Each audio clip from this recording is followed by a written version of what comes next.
کبھی کبھی کوئی اور مقصد ہوتا ہے. اچھا تو جیسے اللہ نے پوچھا نا موسیٰ یہ ماں تلک بالجمین کا یا موسیٰ قرآن کا قصہ ہے, موسیٰ یہ تمہارے ہاتھ میں کیا ہے؟ کہنے لگے ہاتھ ہی عصایا. بس سننا جواب موسیٰ کا جواب سننا, یہ قرآن کی تاریخ ہے. پروردگار یہ میرا عصا ہے. اتوقع لے گا اس کو میں تکیہ کرتا ہوں, وہ کو بیاں نہیں, میں اس سے اپنی بھیڑیں کراتا ہوں, ہکاتا ہوں. جب یہ سیاہ مارے کو اخرا دھوپ کے وقت اس کے اوپر چادر تان کے خیمہ بنا دیتا ہوں, ہے نا, اور بڑے فائدے ہیں اس میں. میں تکیہ کرتا ہوں, میں بھیڑیں ہکاتا ہوں, میں ان کے بھیڑیں کراتا ہوں, میں ان کا خیمہ بناتا ہوں, اور بہت سے فائدے ہیں. بھائی یہ سب تو نہیں پوچھ رہا ہے, وہ تو صرف اتنا پوچھ رہا تمہارے ہاتھ میں ہے کیا.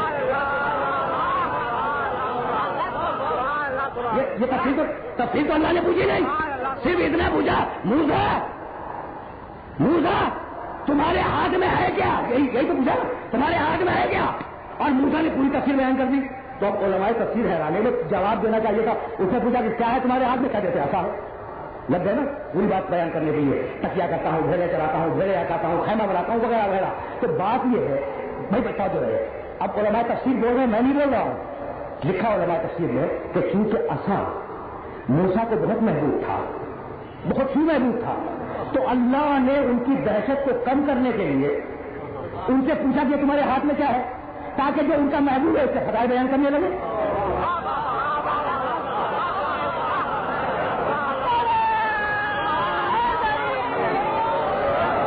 تاکہ جو محبوب ہے عصا موسیٰ کو بہت محبوب ہے, تو عصا کے فضائل موسیٰ بیان کرنے لگے. تو جبریل نے جو کہا کہ پروردگار یہ ہے کون, جان رہا تھا کہ خدا کے محبوب ہے. آج خدا سے ان کے فضائل سننے کا موقع بھی جاؤ.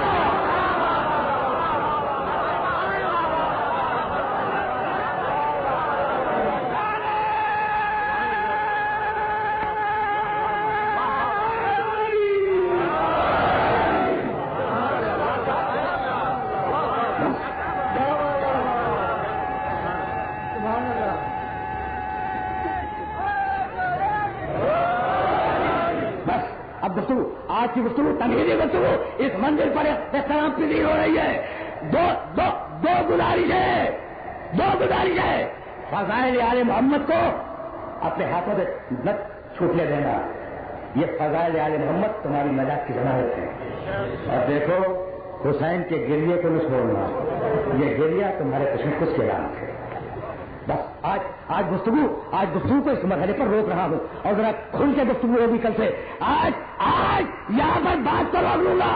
آل محمد کے فضائل, حسین کے مسائل, وہ دو ہی تو چیزیں ہماری زندگی میں, دو ہی تو چیزیں ہماری زندگی میں. اب میں کیسے بتاؤں؟ نہیں, سارے انبیاء کے مسائل کی میزان اور سارے انبیاء کے فضائل کی میزان کیا بھول گئے؟ من ارادہ ان ينظر الى آدم فی علمہ وإلى نوح فی علمہ وإلى ابراہیم فی قلتہ وإلى موسیٰ فی ہیبتہ وإلى عیسیٰ فی شکرہ وفی زہدہ وإلى محمد فی جمالہ وکمالہ فلینظر الى علی بن ابی طالب. جو آدم کا علم دیکھنا چاہے, نوح کا علم دیکھنا چاہے, ابراہیم کی خلت دیکھنا چاہے, موسیٰ کی ہیبت دیکھنا چاہے, عیسیٰ کا زہد یا شکر دیکھنا چاہے, محمد کا جمال و کمال دیکھنا چاہے, وہ علی کو دیکھے, ہے نا. تو سارے فضائل کی میزان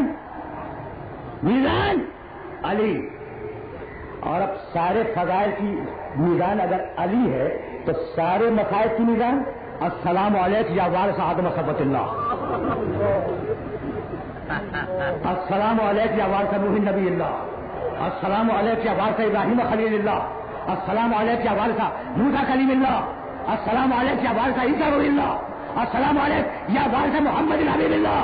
فضائل انبیاء کی میزان علی, مصائب انبیاء کی میزان حسین. بس اس گلیے کی حفاظت کرنا ہے. میرے دوستو, میرے عزیزوں, چند جملے سنو. محرم کی پہلی تاریخ ہے جو 5 یا 7 دقیقوں میں گزرنے والی ہے, اور دوسری محرم کی رات شروع ہو جائے گی. تو اب میں زیادہ زحمت سماعت نہیں دوں گا. دیکھو آج بلند آواز سے رونا بھی خلاف فیشن ہے. کیا زمانہ آ گیا ہے نا. تو چھوڑو اپنی تہذیبوں کو. یہ جو تہذیبیں دنیا میں چل رہی ہیں سوائے دھوکے کے کچھ نہیں ہے. اس پہ عمل کرو. جو تمہیں آل محمد نے دیا ہے. اب میں کیسے بتاؤں کہ 5ویں امام کے گھر میں مجلس ہو رہی تھی, جملے سننا اور مجھے اجازت دے دینا. 5ویں امام کے گھر میں مجلس ہو رہی تھی, ذاکر مسائل بیان کر رہا تھا, لوگ رو رہے تھے.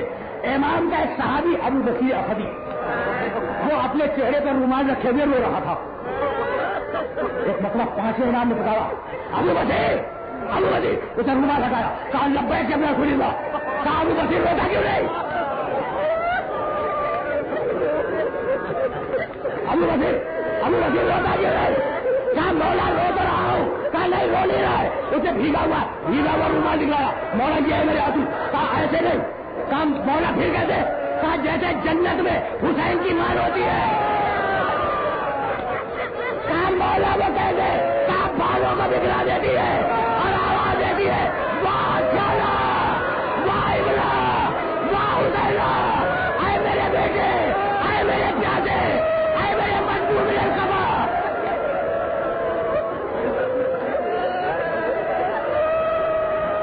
اجرکم اللہ. یاد ہے نا اب حسین کا رونا سمجھ رہے ہیں؟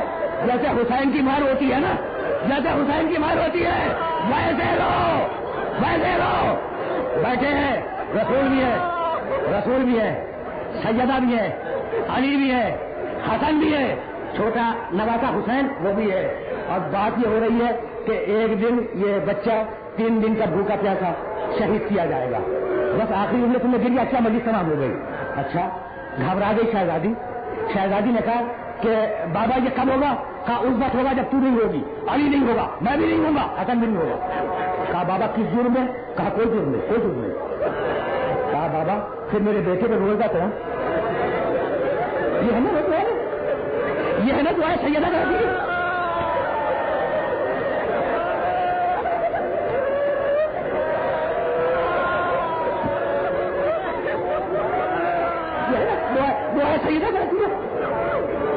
کون ہوگی میں ڈر رہا. اب بچہ سن رہا تھا, آخری جملہ سننا. ایک مرتبہ چھوٹا نواسا کھڑا ہوا اور جا کے رسول کے سامنے رک گیا. کہنے لگا نانا آپ میرے رونے والوں کو کیا دیں گے؟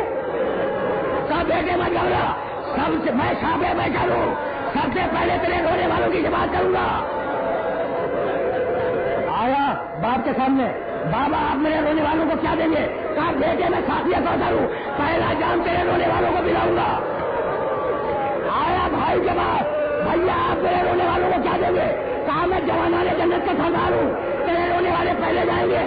جب سب سے باتیں کر چکا اور چھوٹا نواسا چلاک بازی کا آ کے اما کی گود میں بیٹھ گیا. کہا اما آپ میرے رونے والوں کو کیا دیں گی؟ فاطمہ رونے لگی. کہا بیٹے یہ دکھیا ماں کیا دے سکتی ہے؟ بس بال بکھرا کر جنت کے دروازے پہ بیٹھ جائے گی جب تک تیرے رونے والے نہ چلے جائے. فاطمہ